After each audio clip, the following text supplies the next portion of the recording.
Hi good morning. ನಾನಿವತ್ತು ಆಫೀಸ್ಗೆ ಹೋಗಬೇಕಾಗಿತ್ತು. ಹಾಗಾಗಿ ಬೆಳಗ್ಗೆ ಬೇಗ ಎದ್ದು ಫ್ರೆಶ್ ಅಪ್ ಆಗಿ ರೆಡಿ ಆದೆ ಆಫೀಸ್ಗೆ ಹೋಗೋಣ ಅಂತ. ಆ್ಯಂಡ್ ನನ್ನ ಒಂದು ಲುಕ್ ಇವತ್ತಿಂದು ಇದಾಗಿತ್ತು. ತುಂಬ ದಿನಗಳೇ ಆಗೋಗಿತ್ತು ಆಫೀಸ್ಗೆ ಹೋಗಿ because of work from home ಇದ್ದಿದ್ದರಿಂದ. ಹಾಗಾಗಿ ಇವತ್ತು ಹೋಗೋಣ ಅಂತ ಹೊರಟೆ. ಫೈನಲಿ 1.5 ಜರ್ನಿ ಮುಗಿಸ್ಕೊಂಡು ಕಂಪನಿ ರೀಚ್ ಆದೆ.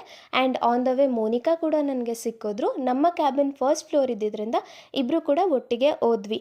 ಆ್ಯಂಡ್ ಇದು ನಾನು ಆಲ್ರೆಡಿ ಆಫೀಸ್ ರೀಚ್ ಆಗೋಷ್ಟರಲ್ಲಿ ಸ್ವಲ್ಪ ಲೇಟ್ ಆಗೋಗಿತ್ತು. ಆಲ್ಮೋಸ್ಟ್ ಎಲ್ಲ ಬಂದುಬಿಟ್ಟಿದ್ರು. ಸೊ ಇನ್ನೂ ತಡ ಮಾಡೋದು ಬೇಡ ಅಂತ ಬೇಗ ಬೇಗ ಹೋಗಿ ಲಾಗಿನ್ ಆಗಿ ಎಲ್ರಿಗೂ ಗುಡ್ ಮಾರ್ನಿಂಗ್ ಹೇಳಿ ವರ್ಕ್ನ ಸ್ಟಾರ್ಟ್ ಮಾಡಿಕೊಂಡೆ. ಆ್ಯಂಡ್ ವರ್ಕ್ ಎಲ್ಲ ಕಂಪ್ಲೀಟ್ ಮಾಡಿ ನಾನು ಸವಿತಾ ಟೀ ಬ್ರೇಕಿಗೆ ಹೋಗೋಣ ಅಂತ ಹೊರಟ್ವಿ. ನಾವಿಬ್ಬರು ಟೀ ಬ್ರೇಕಿಗೆ ಬರೋಷ್ಟರಲ್ಲಿ ಎಲ್ಲರೂ ಕೂಡ ಟೀ ಬ್ರೇಕಿಗೆ ಬಂದು ಗೇಮ್ಸ್ ಆಡ್ತಾ ಎಂಜಾಯ್ ಮಾಡ್ತಾಯಿದ್ರು. ಅವ್ರ ಜೊತೆ ನಾನು ಸವಿತಾ ಇಬ್ಬರು ಕೂಡ ಜಾಯ್ನ್ ಆದ್ವಿ. ಆ್ಯಂಡ್ ಇಲ್ಲಿ ನೋಡ್ಬೋದು TL ಹೇಳೋದನ್ನು ಎಷ್ಟು ಚೆನ್ನಾಗಿ ಟೀಮ್ ಮೆಂಬರ್ಸ್ ಕೇಳ್ತಾ ಇದ್ರು ಅಂದರೆ, ಪ್ರೀತಮ್ ಸರ್ ಚೆಸ್ ಆಡೋದು ಹೇಗೆ ಅಂತ ಎಕ್ಸ್ಪ್ಲೇನ್ ಮಾಡ್ತಾಯಿದ್ರೆ ಎಲ್ಲರೂ ಕೂಡ ಫುಲ್ ಕಾನ್ಸಂಟ್ರೇಷನಿಂದ ಕೇಳಿಸ್ಕೊತಾ ಇದ್ರು. ಸೊ ಕಂಪ್ಲೀಟಾಗಿ ನಾವು ಟೀ ಬ್ರೇಕ್ ಎಲ್ಲ ಮುಗಿಸ್ಕೊಂಡು ಫೈನಲಿ ವರ್ಕ್ ಮಾಡೋದಕ್ಕೆ ಅಂತ ಕೂತ್ಕೊಂಡು ಹೋಲ್ ಡೇ ವರ್ಕ್ ಜಾಸ್ತಿ ಇದ್ದಿದ್ದರಿಂದ ಕಂಪ್ಲೀಟಾಗಿ ವರ್ಕ್ ಮಾಡಿದ್ವಿ. ಆ್ಯಂಡ್ ಫೈನಲಿ ಮನೆಗೆ ಹೋಗೋದಕ್ಕೆ ಟೈಮ್ ಆಗಿತ್ತು. ಸೊ ನನ್ನ ಒಂದು ವರ್ಕಿಂಗ್ ಡೇನ ಈ ರೀತಿ ಕಂಪ್ಲೀಟ್ ಮಾಡಿದೆ. ಇವತ್ತಿಗೆ ಇಷ್ಟೇ.